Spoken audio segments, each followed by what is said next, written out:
Hi, I'm Sara Schaefer. We live in hell. Let's craft through it.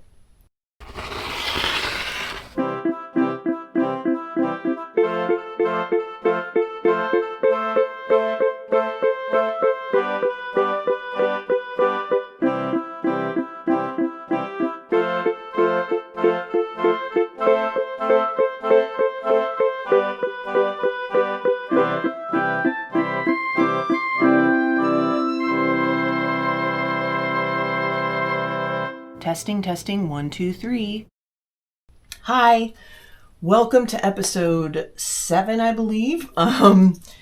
This is part 2 of the last episode where I'm going to attempt to finish the mini couch finally. I have had it with this fucking miniature couch, which is why the quote of the week this week is, "Fuck this couch," which is a famous quote by J.D. Vance. This is the 4th time I have sat down to record the process of me making this couch, though this is a continuation of last time. But I think we're almost there. This took an enormous amount of experimentation. I don't really know if it was worth it, to be honest with you, but I think we learned a lot. And at the end, we're going to have something pretty cute, hopefully. But this process has filled me with a lot of self-doubt about this show in general, of just like, what am I doing? Am I even good at teaching people how to craft? Is that even the point of this show? So should I even worry about that? Also, like, I'm just still kind of coming to terms with how my brain works in a new light. Potentially ADHD. I haven't been told that I have it for sure. But I'm meeting with my psychiatrist next week, and given things she said the last time we met, that I think that's what's coming.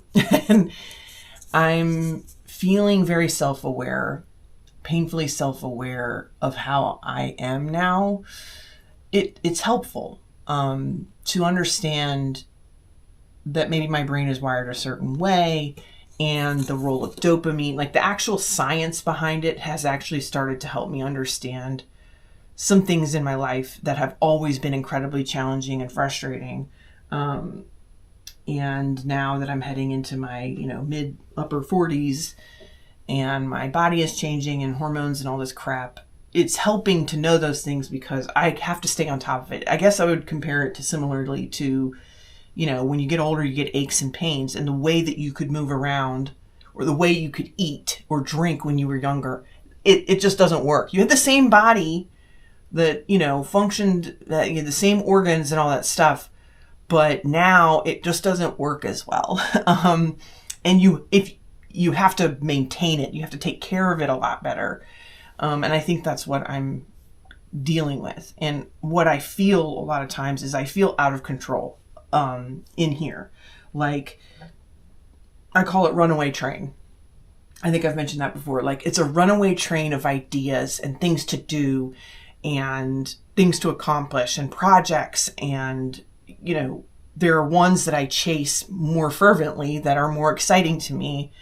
And then there are the ones that are quote unquote boring or challenging in some way, or bring me shame for some reason, stuff with money and things like that, where I'm just like, oh, I'm late on taking care of that thing, or I'm scared of what I'm going to find when I decide to file my taxes. What if, so I'll procrastinate on things that scare me, that make me feel bad, that bore me, and I'll put those things off.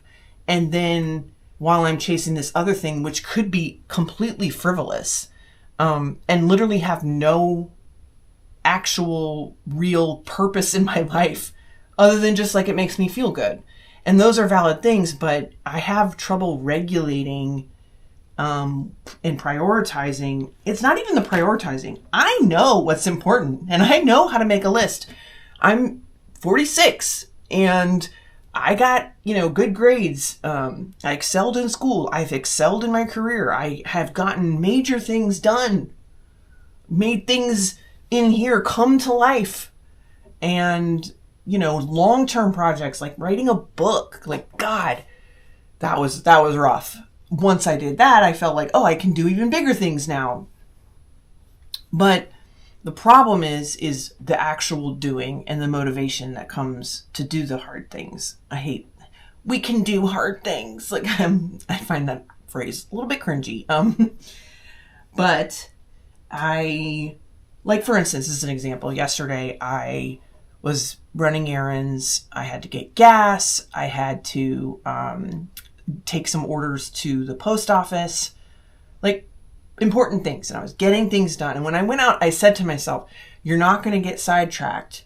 Because I also, like, what happens with this behavior is compulsive spending, in which you may have noticed. Like, I'll be like, this week's thrift store finds. I went to the craft fair. I went to Joann's. And it's like, girl, how much money is she spending?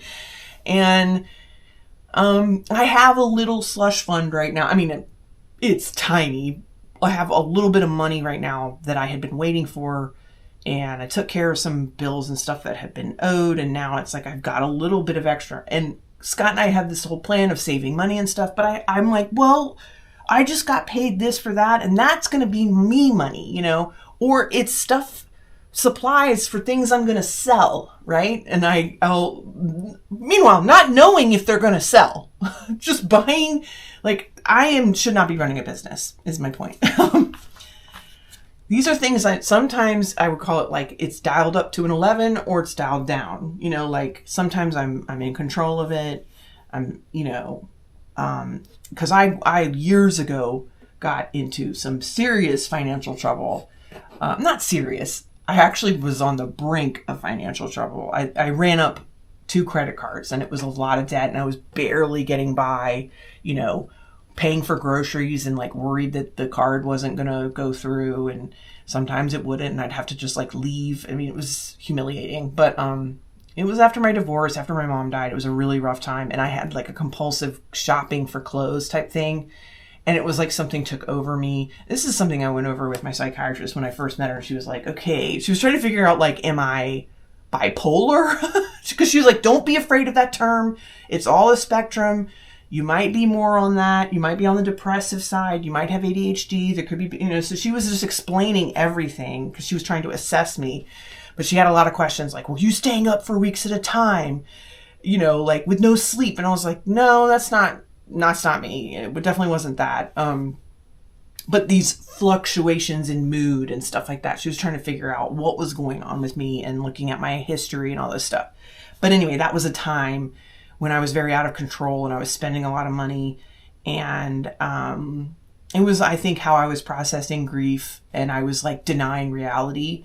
And that was a coping mechanism. But anyway, so that was a really scary time. And I had to change my behavior. Like it was forced upon me. And so I think I've really got the shopping thing under control, but sometimes it flares up I don't know why. Sometimes it could be stress. Sometimes it could be just like, I want to buy some stuff and I'm going to go kind of wild and I'm going to let myself do that, but I have a limit. And I can limit it now and I don't get myself into big trouble. But the reason I say all that is because I was out yesterday and I was like giving myself a talk, like, you've got lots to do. Just going to get these things done. And then I'm going to go back home and I'm going to get back to work on my stuff. And, but I had to go to Costco because that's where I was buying gas, cheaper there. And then I needed Allegra, which is my new weapon against allergies. Never taken Allegra before. It's working well so far. So I wanted to get like the big Costco size bottle. So I went in there. I shouldn't have even gone in. I was like, I honestly should not have even gone in if I was feeling like I had to talk myself out of shopping. But I was like, Sarah, you're just getting the Allegra. But let's also see if they have padded envelopes because I'm out of my used ones. And blah, blah, blah, blah, blah. So I went in and I see they have like plants. They have like a big fern and they have like a blackberry bush that you can plant and flowers. And it's like, I didn't go crazy, but I bought a few things and I was just like, I just told myself not to do it and I couldn't stop myself. And also I don't have time to be messing with this. I don't have time for gardening right now, even though I really want to garden. And I keep thinking about it because it's that time of year and I want vegetables. And then my brain goes into like, and they're going to take away like all our freedoms and I'm going to have to learn how to sustain myself during the Civil War. So I need to go get back into gardening. I know how to grow vegetables, but I've never done it in Virginia before and I got to get practicing. I got the perfect spot in the yard. It's full sun. I'm going to do it. I have to focus. So that's my little monologue before we get to the craft. I guess that's my like Mark Maron rant before we get to the interview. Okay. Whew. It's all right. I'm working with my psychiatrist, my therapist. I'm very fortunate to have all that stuff. My current health insurance, which is incredible, expires in just a few days. And we're going to be on the open market while we still have it. And we're going to suddenly have to pay for health insurance, which is a fucking nightmare because I want good health insurance. I want to keep my doctors, but that might mean paying. I don't know. We're going to find out. Another thing I've been putting off to the last minute. Goddamn. So, here we go. We're going to finish this fucking couch because that is part of this, is I'm going to finish the project. I'm not going to leave you hanging, and I'm not going to leave me hanging because we're worth it, right? Oh my God.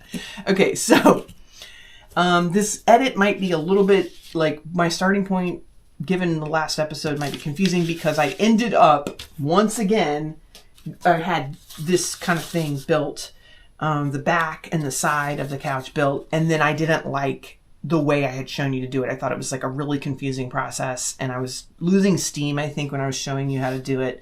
So I tore it apart and I got my head straight and we're going to start with working on the base and the back of the couch.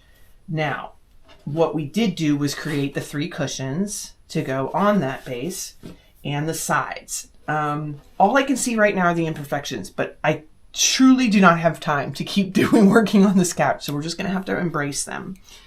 So I'm going to show you how I'm going to make the base and the frame of the couch. Let's first work on, this is going to be the back of the couch that you sit on, the back of the couch. And I made some templates and I went ahead and pre-cut my fabric so we aren't sitting here for hours on end, because honestly at this point, if you don't know how to do this, I mean, I don't know how to do it either. But just for clarity's sake, this is very similar to how we did the sides. Okay, it's like a lot of wrapping and gluing, and the reason for this madness of like these little flaps and things, and like this thing and stuff, is so that we can create those edges that don't look frayed, although I can see frays there at the corners, but we don't see cut edges of the fabric, okay?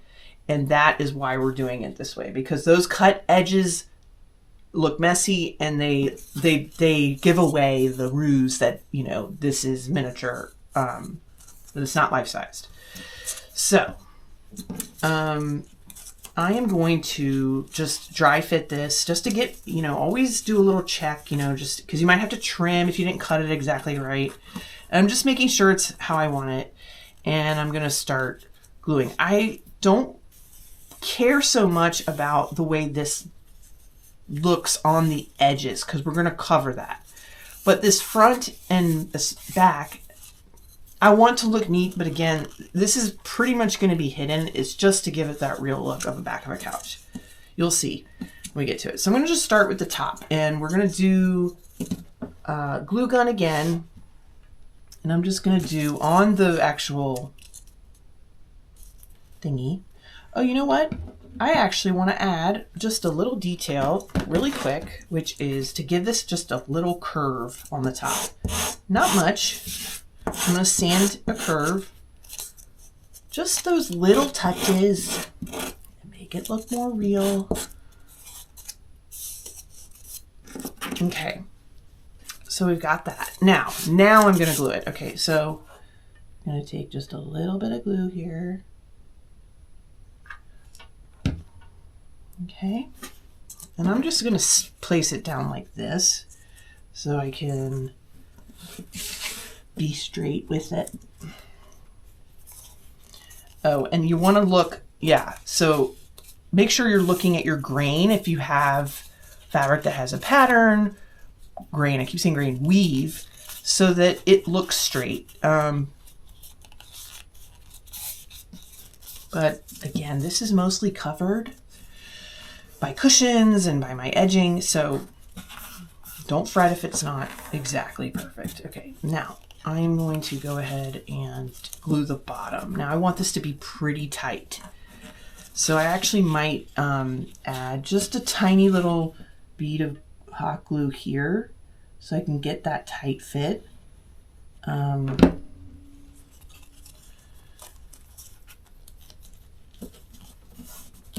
Be careful, like I always say, don't burn yourself, all right? So that's nice and flat, and I'm gonna do it on the other side too. Just a tiny little bead of glue. Okay. And I want it pretty tight because this is supposed to be kind of a harder surface, and we just want it to look smooth, okay? So we've got that. Now I want every little edge to look rounded and not frayed and not like a cut piece of fabric. So that's why I've got these little flaps down here. Let's go ahead and glue them down. Now you might look and see, that's a little bit too, really isn't going to show, so it doesn't have to be perfect. But it's a little bit too wide. So I'm going to just trim it.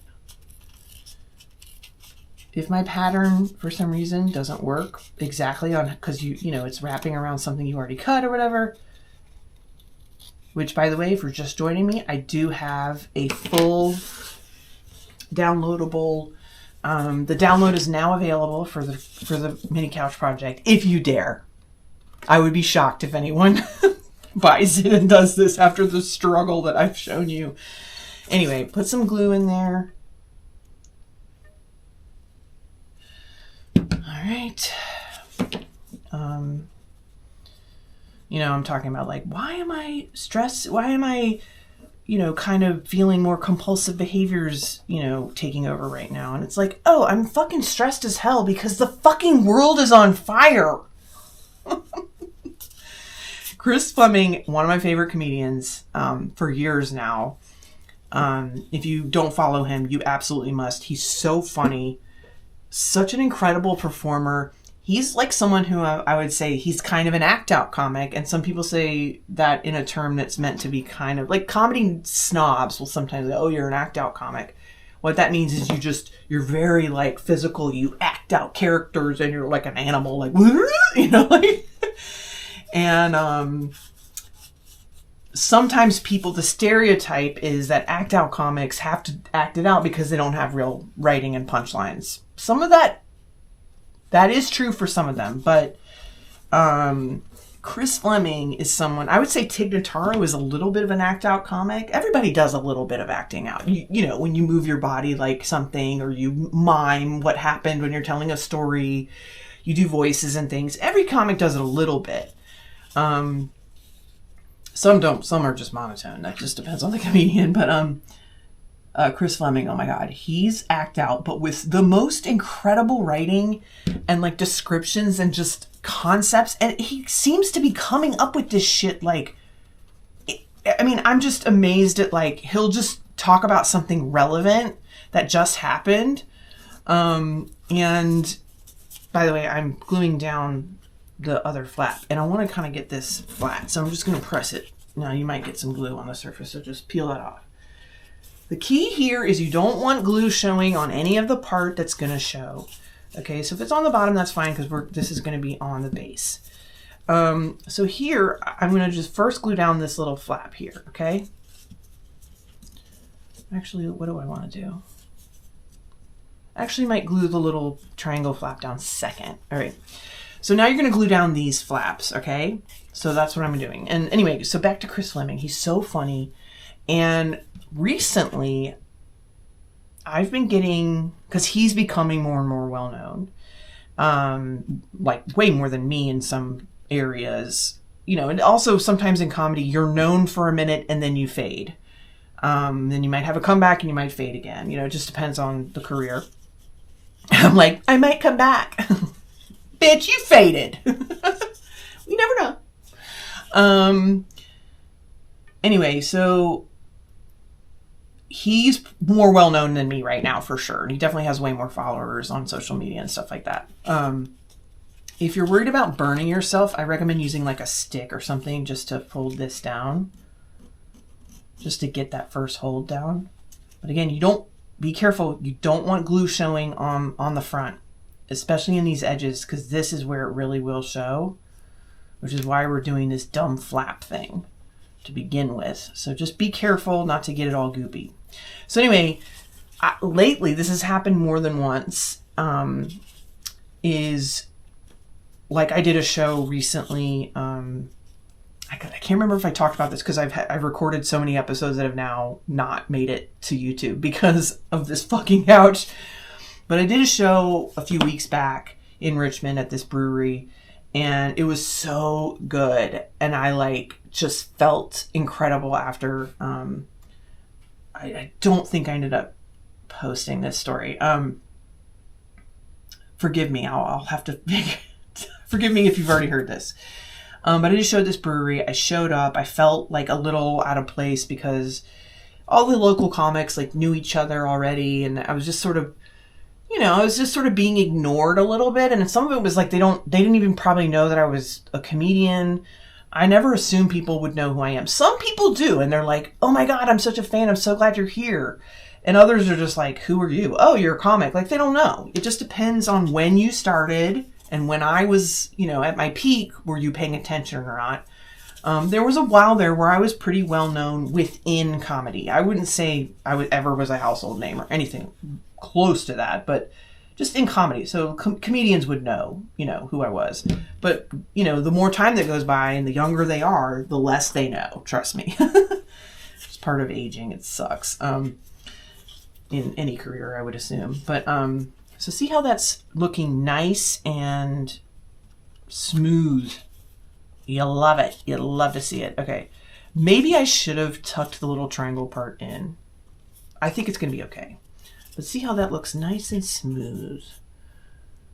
I'm really pleased with how this is turning out so far. I'm glad I redid it.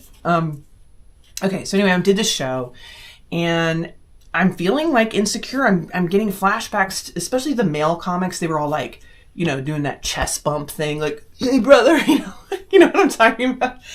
And I just have I have little T trauma and flashbacks, painful memories of, and I mean, even recently, in LA, or in certain comedy settings, when you get there to a show and you're the only female comic, which was much more common when I was first starting out, obviously. It's a lot better now. But when I was first starting out, you get to a show and all the male comics are hanging out and talking, and they're just completely fucking ignoring you, even though they know who you are. Because you're just not one of the guys. And you're not part of their friend group and stuff. And so it just feels really alienating sometimes. And, the guys don't watch women perform. They hang out in the bar, but when their buddy performs, they rush in. "Oh, Todd's on stage. Let's go. Yeah!" And they support each other. And then when you perform, they're gone. And you could have had the set of a lifetime, and they didn't see it. The people you need, potentially, some of them, you might need them, because so much of comedy is, and I talked about this in the last episode, so much of comedy is getting people to like you and being undeniable and all that shit. So it's how do you, I think if you're different than the status quo in any way, it just makes it harder, okay, to navigate all that stuff. And it's not just about being funny. This is the theme of my entire solo show, is it's so much more. And that's not what I thought when I first got into it. I was oh, it's just working on being funny and then the rest comes. No. There's also all this other shit you got to deal with. So you can see I'm just putting little pieces of glue, and I'm just trying to flatten this out and make it as neat looking on these edges as possible. Okay? So there we go. This is the back of the couch. Now, I'm going to just look at this and see what I need to do here. I'm just doing a little visualization. Okay. Now, I'm going to go ahead and do this part because I'm not sure. So what I did, you remember in the last episode when we wrapped the cushions and these sides with this like binding, this little bias tape we made by folding the fabric over. There is like a dump truck out front, and if you can hear that, I'm sorry. And I went ahead and made this because it's a pain in the ass, but in the last video you can see how to do it. So I'm going to do the same concept here and wrap this. But I want to just see, is it going to be... Yeah, no, that's fine. I just wanted to check to see the way it would look. I want to go ahead and wrap this guy. Okay. Now I'm just going to go down to these sides, I believe. I don't want it to go all the way. Yeah. So, back to my story. Okay, you can see I'm gluing. I'm just going to do one side at a time because hot glue dries so fast, and if I fuck it up, I don't want to be futzing with all this dried glue. Now this is important. Only a little bit of glue here, because if it bulges out the side, I'm telling you, it's really annoying to get off fabric and it will show.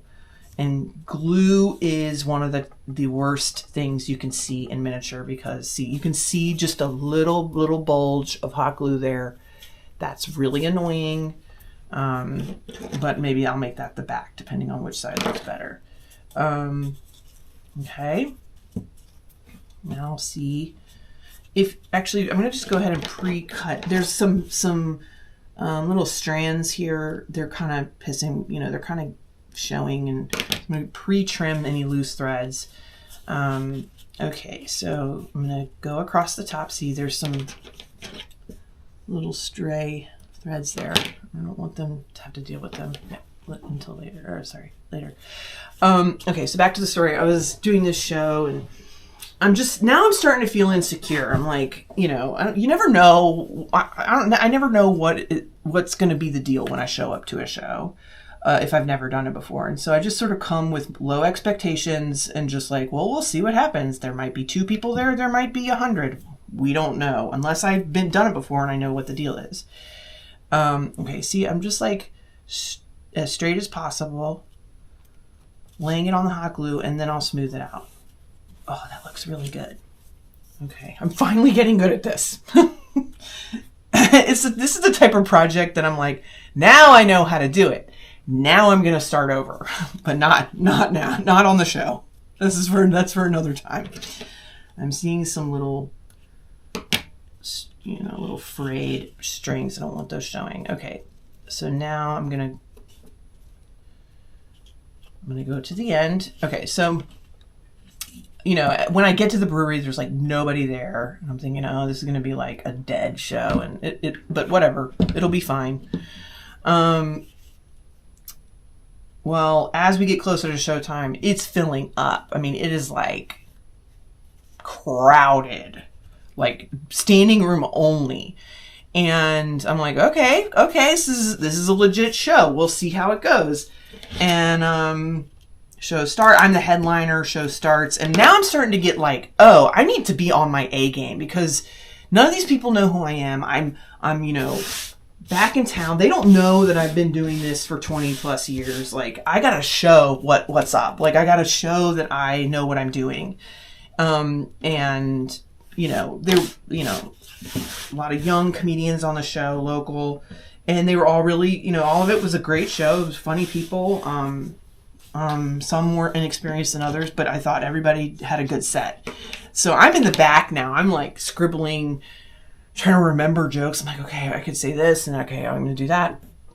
And I'm like, okay, now bring your A game, Sarah. Don't just fuck around. Don't not take this seriously. I get up there, and I'm at the end. The show's going long. It's hot. People are obviously getting tired of it. And I'm like, I've got to bring the energy. So I get up there. I'm very pleased to report I crushed.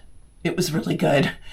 And I felt really great. And all the comedians were like, yeah, chest bumping. No, it just felt validating. It was like, okay, I've earned my spot, even in a place where you would think, because I try not to go into any of these situations with ego.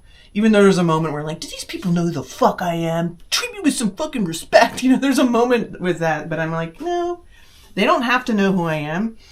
Oh, this looks great. Okay, so this is the back of the couch. Okay. And now we're going to do the bottom of the couch. Anyway, let me just finish this story really quick so I can focus on this. So I crushed. It felt really good. It really, I figured out a couple new jokes I've been working on. They started to really click. And I even brought in older material, some of my oldest material to help with the new joke, which was very exciting to find new life in an old joke. And so anyway, it was really great. And it restored my faith for a moment in stand-up comedy.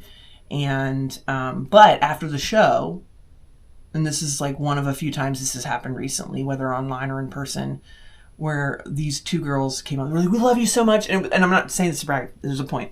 Love you so much. You were so funny. Oh my God. Do you know who you remind us of? Chris? Do you know who Chris Fleming is? And I was like, I've never been more complimented. I love him. And I was like, I know. I was like, I thank you so much because I think he's so funny. And I hope you mean comedically. And they were like, yes. And I was like, but also I do kind of look like him. And I think I take that as a compliment as well because I love his look. But we both have kind of shaggy, frizzy curly hair. I hope he doesn't take offense to this. And glasses. I don't know if that's what people think or whatever, but anyway, I took it as a huge compliment. And even though he's newer on this, like I said, I don't even know how old he is. He might be the same age as me, but I think he's having a moment right now in his career that's extremely well deserved. But I look up to him. And so I love it when people say I'm like him. Anyway, I got to keep it up. All right, back to the project. So now we're going to do the base. My drink is here. Thank you. I got you another one. Need anything else? Nope, I'm good. All right. My substitute camera guy, this lovely guy named Nolan, literally went out. He went to get lunch while I'm filming, but he brought me one of these because I was like, I'm dying. This couch has driven me to insanity, and I need my baba.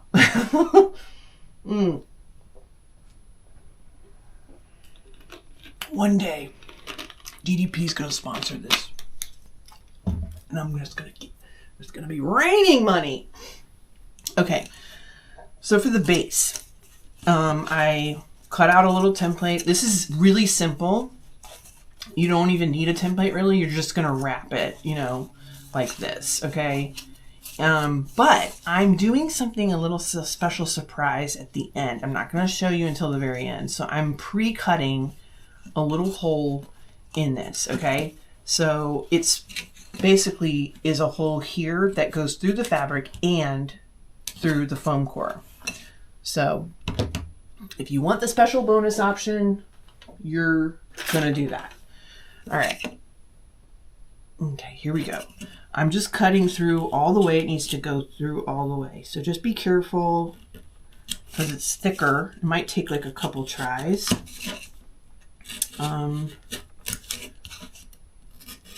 This is, I've only sort of experimented with this idea. So this might end up being a failure. But, and honestly,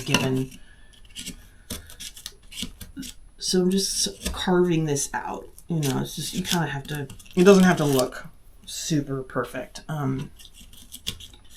Just get all that out.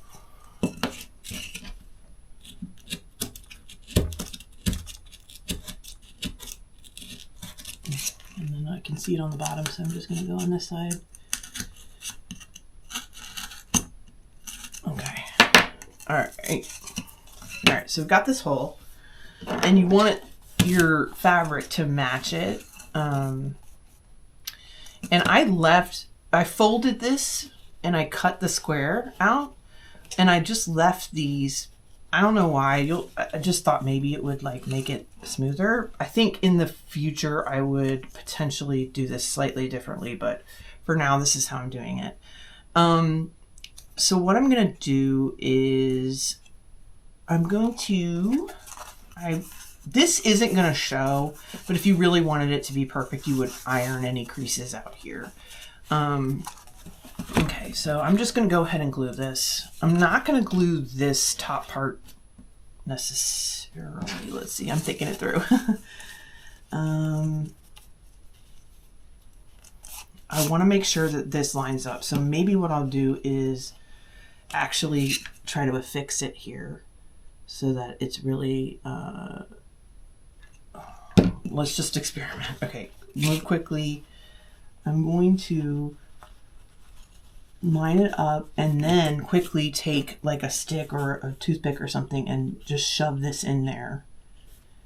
Oh, God damn it. And like make sure no glue is like clogging up the hole. Okay, so that gives me, oh, that worked. So that gives me like an anchor here to make sure that my hole is lining up my hole. Okay, so now, all right, now that's there. So now I want to glue these flaps down. Now on one side of this, which is this side is going to be the front of my couch. And don't glue your front edge because you don't want it to look lumpy here. You want it to look a little smooth. But let's just work on this a little bit. I'm going to just kind of manhandle it. All right, we're going to glue this down. I probably didn't need that much glue. This is the bottom of the couch, so it's not going to show. Okay, and now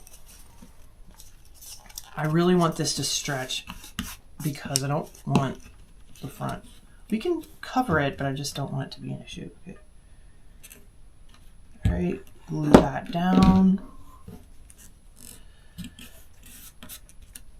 All right, now this is the front of the couch. I see a little bit of pink here.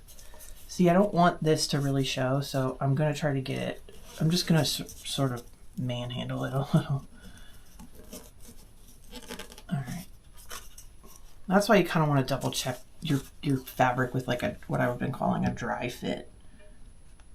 All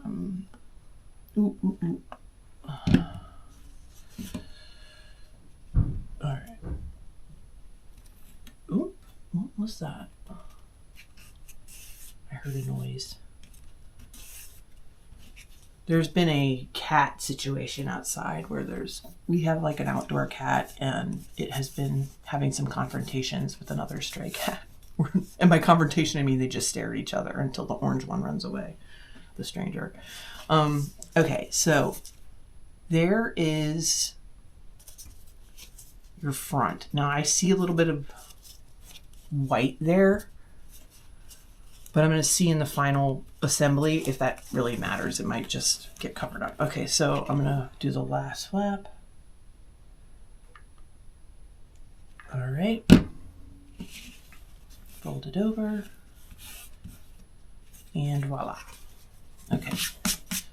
This is the base of the couch. Now we're really getting to the end, and I'm excited. But there is one complicated step left, which is making the backs couch cushions. That's the most complicated thing left. Everything else is going to be pretty simple. Okay, so I'm going to go ahead and assemble.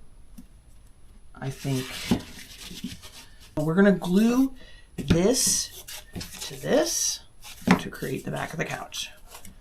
Now, just a little bit of glue, okay? We don't want to get in all goopy and bulgy and showing, okay? All right. Now let's see quickly which side do I like better. This side, okay. All right. Now, if you wanted this to be super, it'll get secure when we do our sides.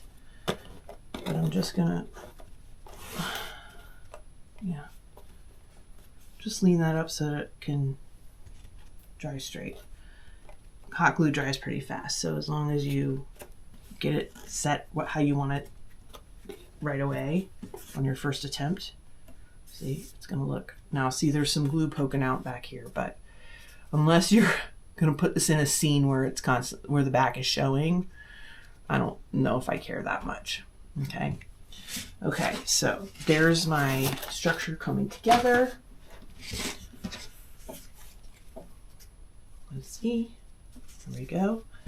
And now let's go, you made these sides earlier. Now this one's gonna drive me crazy because it looks, that's what happens when you get hot glue. It looks a mess. I'm gonna maybe hide it by putting it in the back. I'm gonna pick which side I want to be showing. Yay. Okay, here. Let's do that there. Now I'm just looking to see where the glue is gonna go. Eyeball it here. You can put a little bit of glue on this side. Okay. Up to the side, down. Again, this will show. Do not put too much glue.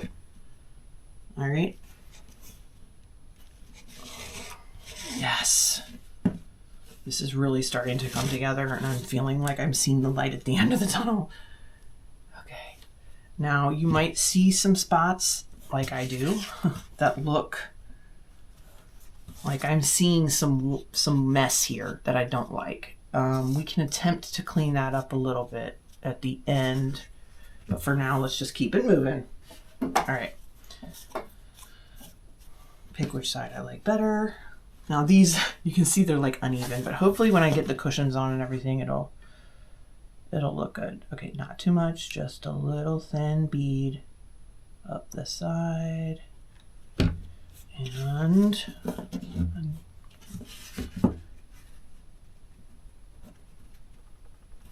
oh yeah, here we go. We're coming together here. It's looking cute. Looking real cute. Okay. Wow, I'm starting to get excited. All right, so now we've got this beautiful base set.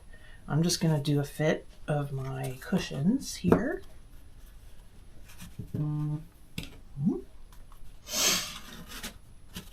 Oh my God, that looks so good. Oh, but now my mistake is, so this part is coming loose and it's not looking like I want it to. So I'm gonna try to actually get some hot glue in there. Wait, not on the front, but on the bottom. Ooh, work quickly to get it so it's not everywhere on the front. Oh God. And I'm gonna squeeze this.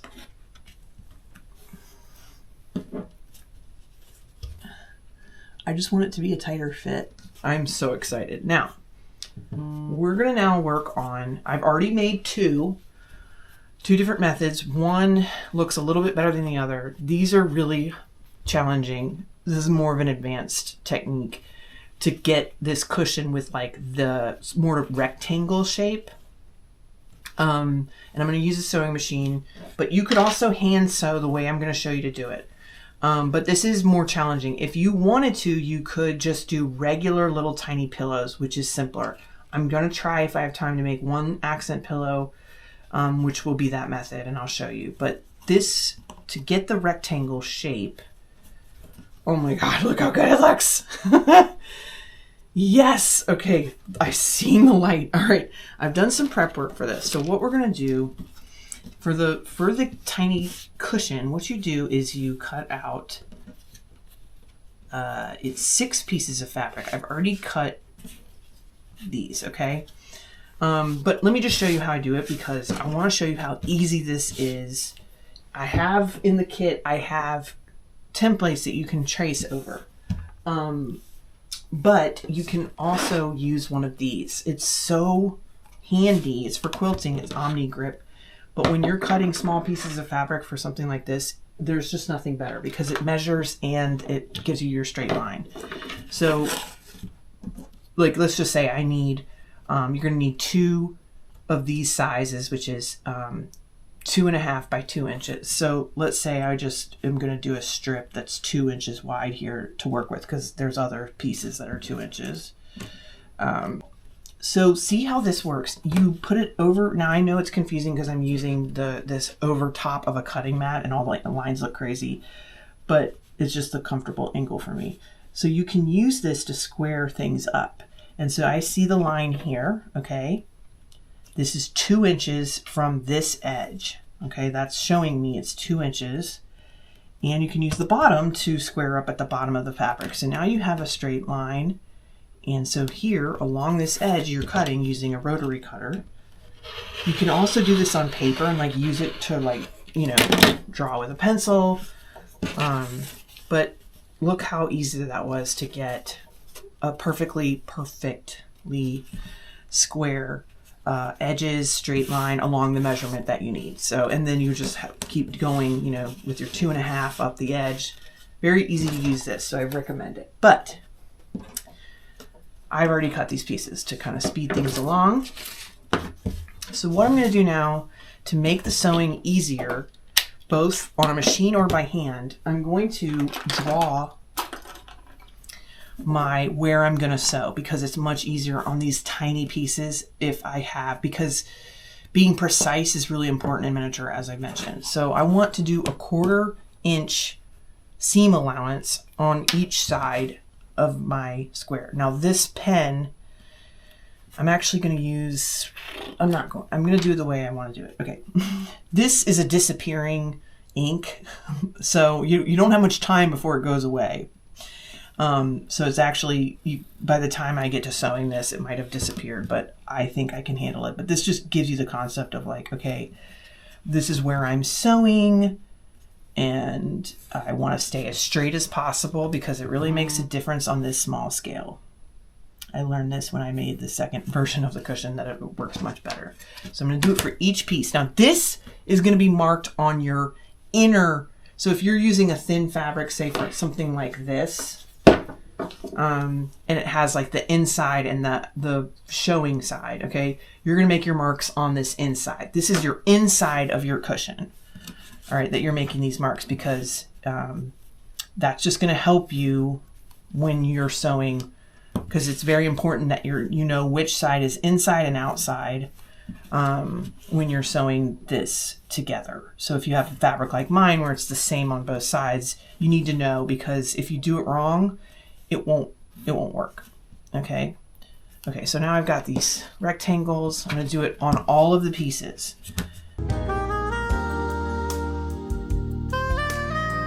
So you're going to cut away some of this corner fabric, because it will cause a lot of bulk and make it harder to sew and to stuff. So I'm just cutting a little slit there, and then I'm going to cut just a snip off the edge. All right. This allows me to just have a little more flexibility with these edges, and it folds easier. I don't want to go all the way up to the corner here, because that will fray and it will show. And I learned that on the other pieces, so I'm just giving it just a slight trim. Okay, we're going to do that for all 4 pieces. Dink. Now, if you're going to do the simple version, you literally can get the size of your, so the way I measured these was, I just measured, you know, up to the top of the couch, and then across the same width as my bottom cushions. And what you can do is just use 2 squares like this. I would go a little bit bigger so that they can have some depth, and you can sew a little pillow. So if you followed, it's literally the same concept as my make an accent pillow episode, but just in miniature. Okay, cut this. Whee! We're doing it. We're in the end is in sight. I see the summit. We're in the death zone. I'm fascinated by Mount Everest. Not because I'm like, oh, I wish I could do that. It's like, why the fuck would anyone do that? I don't understand it. I mean, I understand it on like a high level, but literally very high. But like the amount of money it takes to like risk, it's cold as fuck, you're like dying, you have to have an oxygen tank. You're seeing dead bodies. There's like environmental issues, cultural issues with it. There's and when you get up there, you can only spend like 1 minute up there. You do all that. And to me, it's the ultimate, you just did it for the picture. You just did it to say you could do it. And I understand, man, literally man, like it's like Elon Musk. It's like, I'm going to Mars. But for what purpose? Like, I know that people think like, oh, we're all going to have to move to Mars when rent gets too expensive on Earth. But come on. All right. A little bit of a digression there. People are like, well, why would you want to make a miniature couch? Because I want everyone to know that I can. Okay. I think we're done with the hot glue gun, but oh no, we're not. We'll see in a second. Okay, so I'm going to bring out my little sewing machine. And we're going to sew this up and quick bash it. Now I'm using a thread that is as close to the color as I could get, because it will kind of show through a little bit. If you have a sewing machine, again, don't listen to me about sewing machines because I don't know what the fuck I'm talking about. But I did make my bobbin thread the same thread because I don't really want, you can see on this first one the first one I made, some of the thread is showing through, and I just, again, in miniature, little things like that kind of take you out of the experience. So, okay. So I don't even use pins on this because they're such small pieces, I can hold it together. So what we're going to do first is sew these little pieces on one of the squares. So it's just piece by piece. We're just going to go one at a time. All right. And hopefully you can see what I'm doing, but maybe on the GoPro here, I don't know if that's too high, but you're going to line up. Now again, the pieces I've marked on are the inside of the cushion, and I'm always sewing along these lines, and you want always those to be like the inside, the outside of the cushion is facing each other, and whatever, you know what I'm talking about. Do you? So we're gonna just sew along these lines is my point. I'm putting the first one in here, and gotta turn this puppy on. Okay. Now, hopefully I can do this over here in this weird setup that's kind of awkward. Okay.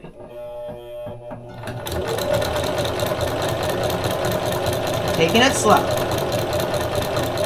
Following the line as best I can.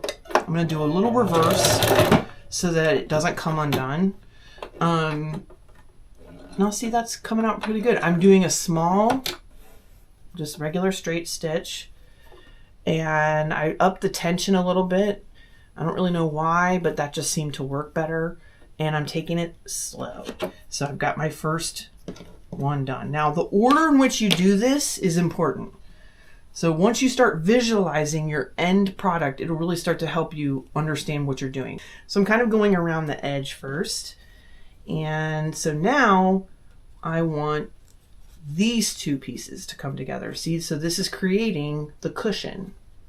If you can see that. And now, again, I'm facing the outside, facing each other, and the inside of the cushion is with my lines, and it's facing outwards. So just keep looking at it as you go. Okay, if you're opening it up, this looks like what your final cushion is going to look like. You see that? And you see a line or it's the wrong side, you've sewed it the wrong way. So just, if you do it wrong, just rip it out with a seam ripper and start over. It's not like each one if you're hand sewing it, that could be annoying because it's going to take you a while, but.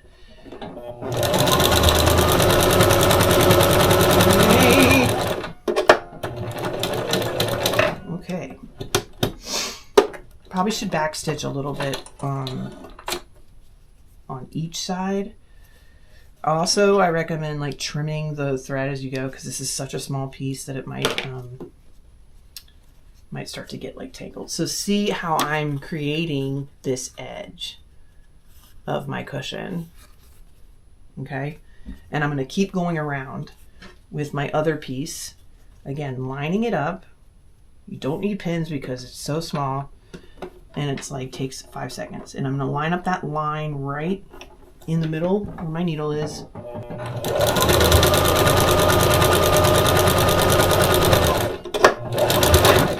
It's there.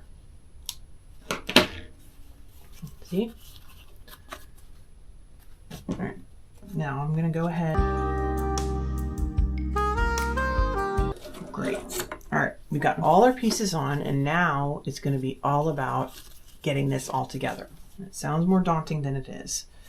You're just going to go around and start sewing each of these little pieces together, bit by bit. Okay, I'm going to just go around and sew each edge that's still showing. Okay, so these little side edges, I'm going to start there. Now this, you're going to start getting like little thicker pieces here. So just try to get them as flat as you can and just be slow and watch what you're doing.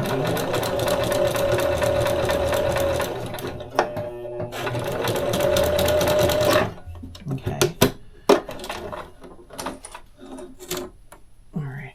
So there's going to be lots of thread hanging off, and just trim it as you go so that it doesn't cause confusion or jamming machines. So you can see I'm just basically creating rectangles.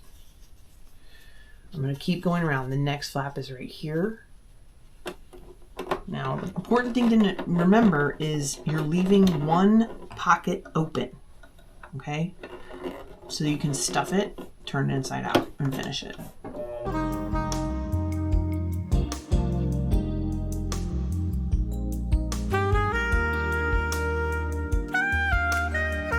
Trimming. Did I sew this thing shut? No, I thought I had. Okay. Make sure every edge is sewn. There's no holes. I'm going to trim off some of these strings. I've got a huge pile of them here and they're getting caught on it. Okay. So I'm going to move this to the side. All right. So now we've got this thingy. And I'm just trying to get rid of all this extra excess so I can see what I'm doing more clearly. All right. So now, because it was so small, I left a 1/4 inch seam allowance, but I'm actually going to trim this down a little now because it'll again, I'm just going to trim off a little bit of this edge so that there's less bulk and it's easier to make it look straight when you fold it up. But just be careful not to cut through your actual hem and stitching. I'm just trimming off some of the excess fabric. You can try to get some of these corners off, but don't do too much here because those are very easy to like come apart and it'll show through at the end. Just removing. This took a lot of experimentation. Honestly, it took a lot of me like laying in bed at night. It helps me fall asleep to just start going through the motions of a craft that I'm gonna do the next day, instead of like worrying or thinking about like, oh no, I haven't done this, something that I want to do, and I'll just start going, okay, first you're gonna sew this side, then you're gonna glue, and it just calms me down. I mean, are you surprised? Okay. All right, still trimming. If you see any really bulky edges, just trim those down, but do not cut through the sewing because once you've done that, it's going to be really hard to fix. All right, so now I'm getting this little box. I see some more bulk here on this side. This is, you need some good sharp scissors for this because there's going to be layers of fabric. This is probably easier to do with a thinner fabric. But also this fabric kind of like has some staying power when I'm sewing with it, so maybe it's not. All right, so now you're going to turn this inside out. It's going to be a little bit challenging. Try not to pull too hard on your edges here because you don't want it to come open. But you're just going to kind of manhandle it, and then I recommend using a pencil or like a stick or something once you get that turned inside out. Okay, now you're going to get in there and you're going to really stretch these corners out, but don't push too hard, because if you didn't sew those corners really perfectly, they could bust open, and then you've got this like open edge and it looks frayed and stuff. But this turned out pretty good. Very happy with it. If you want it to be even more square, you can get a sharper point, but just again, be careful to not see. I can see how I'm starting to poke through there, and there could actually be a hole. So just be gentle and kind of feel your way through it. So now you've got your cushion forming. Now we're going to stuff it. Now you're going to need more of this than you think you're going to need, because you want it to be pretty stuffed.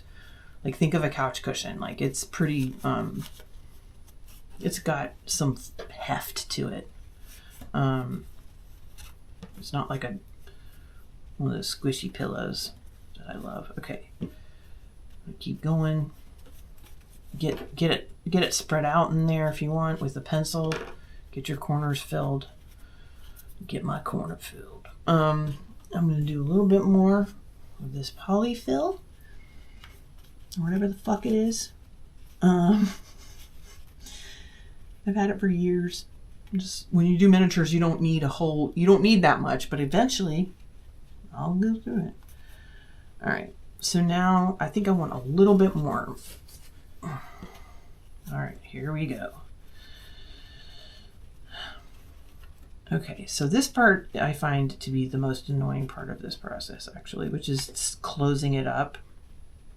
You should have a fold that's already sort of created from your sewing. And I would say hand stitch this, because I don't think the machine is going to give you the look you want. It's going to look fucked up. But if you really wanted to, I guess you could probably run that through the machine and just like hide that side on the back.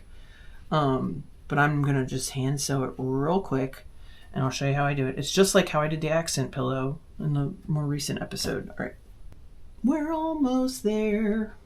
I might actually even do this really fast so that we can move on, because I swear to God, if I don't finish this couch today, I'm gonna go insane. I know I can edit this down, but I just like don't want to spend too much more time on it. Period.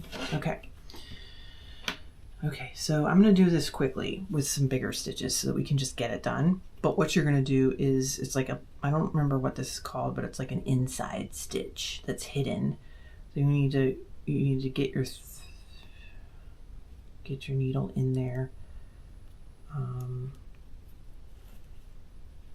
And go from the on this inside. I don't know if you can see, but you just kind of create your little fold here, and then you're going to, on one side, go forward along in the direction of your seam, and then you're going to go straight across, but then on that side go forward. Okay, so it's important to go straight across on your little inside, and then you just go back to the other side straight across and go forward with the needle. Okay, and you'll start to create this little, like, almost like you're sewing closed a wound. Again, this is why you want me in your group at the end of the world. Imagine this is your leg, and you've just been cut in a battle with the neighboring tribe, and you need someone to sew it up. I bet I could do it. Okay, back and forth. Now I might, actually this is not taking that long. I can probably do it how I would normally do it, but I'm going kind of big on these stitches because I want to do it quickly. But the smaller you go, like the more like neat it will look. See, this is getting, because I'm kind of rushing and I'm not really taking my time, but it's hard to get these little closures to look really good. And so when I'm done with it, I just go through a couple times.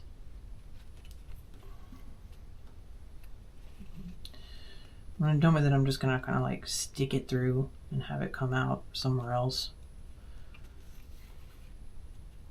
And I just trim it there and it'll kind of like disappear into the fabric.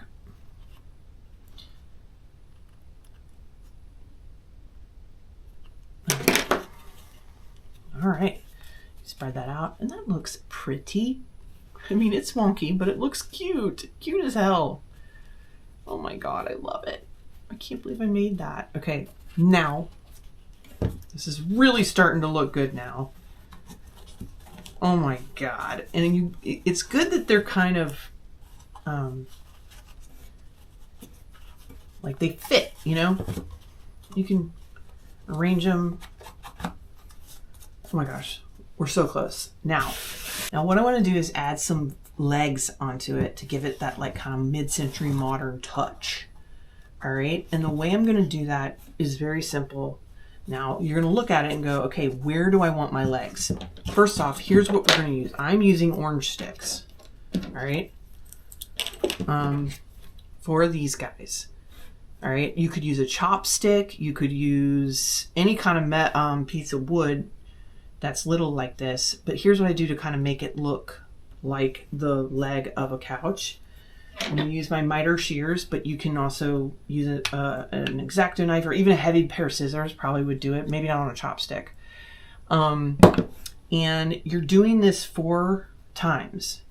So first, if you want to make this look like a different color, darker, there's a very easy way to do this. You're going to get one of these wood finish like stain markers for touching up and stuff. I use this in miniatures all the time. I've already done 4 because I wanted to give it time to dry. But all you do is just color. You literally just do that. And you've got yourself like, it looks just more like a finished piece of furniture, right? And they have all different colors that you can use, but it's a great little way in miniatures to do wood stain look without having to like actually stain something. So it does take a bit to dry. So you don't want this getting all over everything that you're working with. So just let it dry. And then we're going to trim off the very sharp pointy end. Now to get this as even as possible, it can be a little bit challenging, but what I'm going to do is just like take a ruler and make a mark so that, let me see, I'm going to use this as like, okay. There's probably a better way to do this, but I want to get these lined up.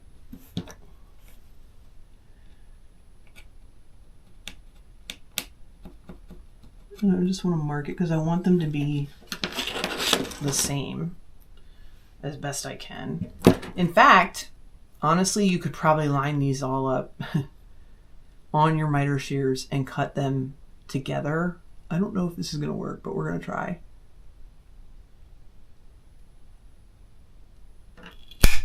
It did! Look at that. All right, so what I'm going to do to kind of make these more flat is I'm just going to take a little piece of sandpaper and flatten it out. Flatten it out.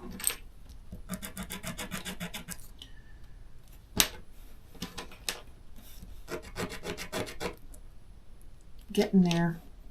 And then, once you've done this, get these all to where you want them to be. Even as possible, because this is what's going to make the couch level. Once you've gotten these where you want, you're going to measure and cut again. I'm doing 3/4 of an inch because of how we're going to affix these to the couch. 3/4, I'm just going to mark it.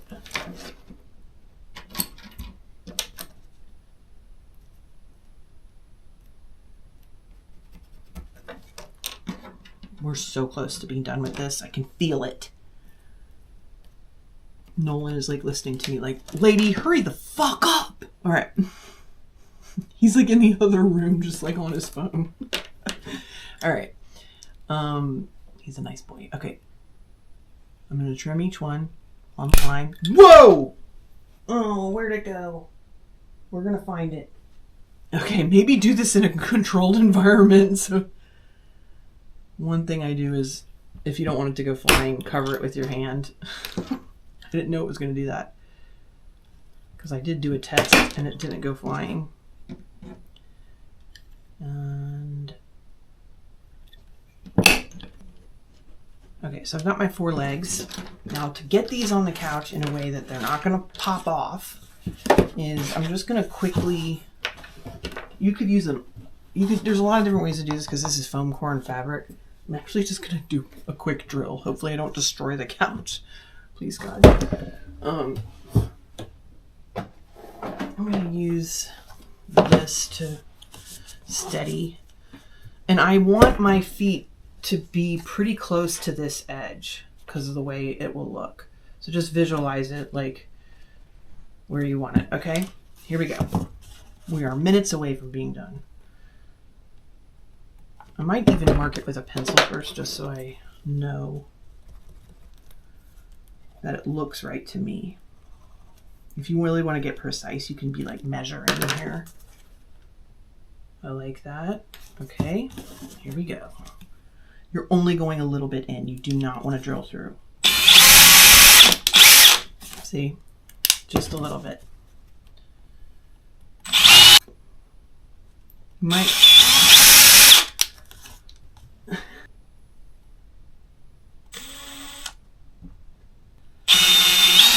There we go. And I'm just going to use hot glue. I'm going to do one at a time. I'm going to do the back first, just as a safety. And then quickly just stick it in.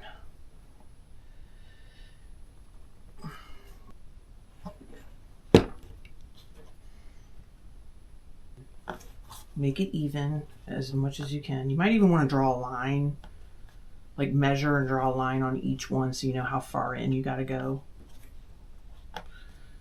All right. I'm also seeing some mess that I want to clean up here. Okay. Now, for these, I want to be more careful because it's the front and I don't want it to look really gluey. It's how you want it to look.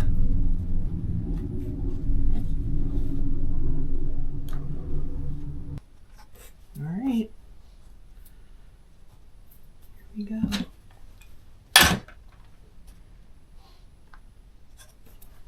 Probably should redo these legs, but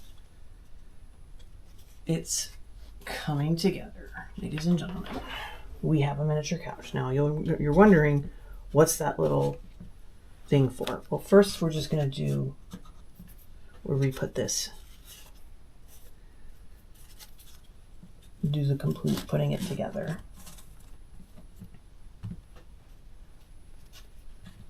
Because I just need that moment.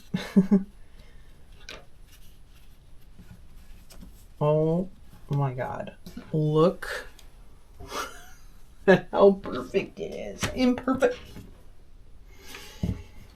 I swear to God, fuck this couch. Seriously.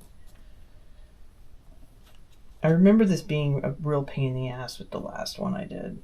I'm going to trim it just a little bit more. Why? Why, God, why?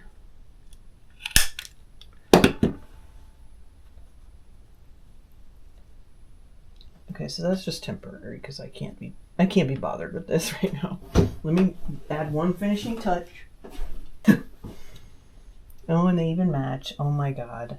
Look at how freaking cute. I've even got a miniature of an actual Afghan. This is my, I call it zigzag. I've had this blanket since freshman year of college. My mom's friend Susan made it for me. William and Mary colors. It's beautiful.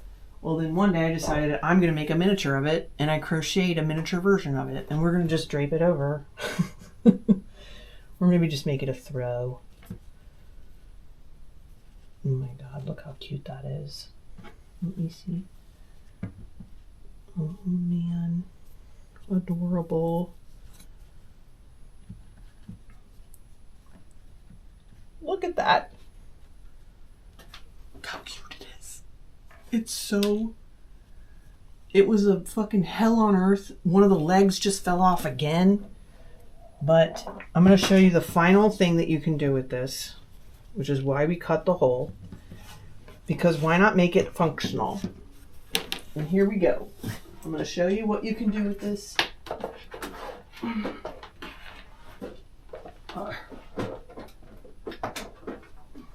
You might be thinking to yourself, why do I need a miniature couch? Well, you don't need one, but maybe your Apple Watch or your Fitbit does.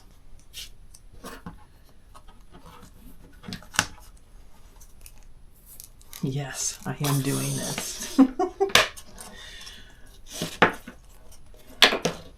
You can put this on your nightstand, on your dresser. You can put it out. You can put it anywhere you want. And you will be the talk of the town. Do you know? Because your electronics deserve comfort too. See?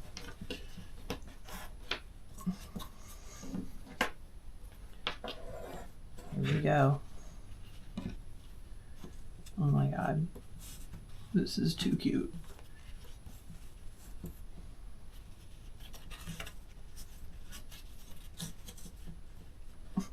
And then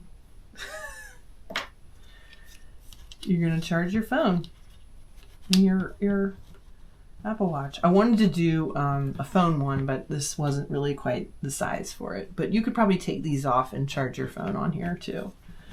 I have another idea for that actually. I'm just going to do the final touch here, and then we are fucking done with this godforsaken fucking couch. Swear to fucking God.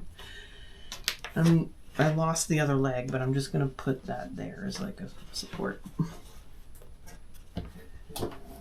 Now you have a little charging station for your Apple Watch.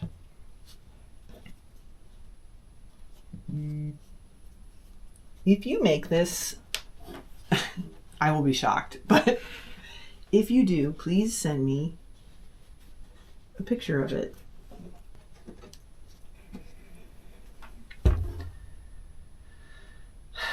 Fuck this couch. But also, I love it. It's so cute.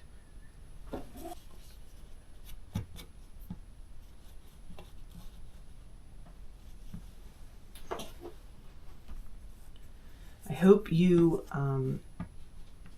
didn't go too crazy watching me make this.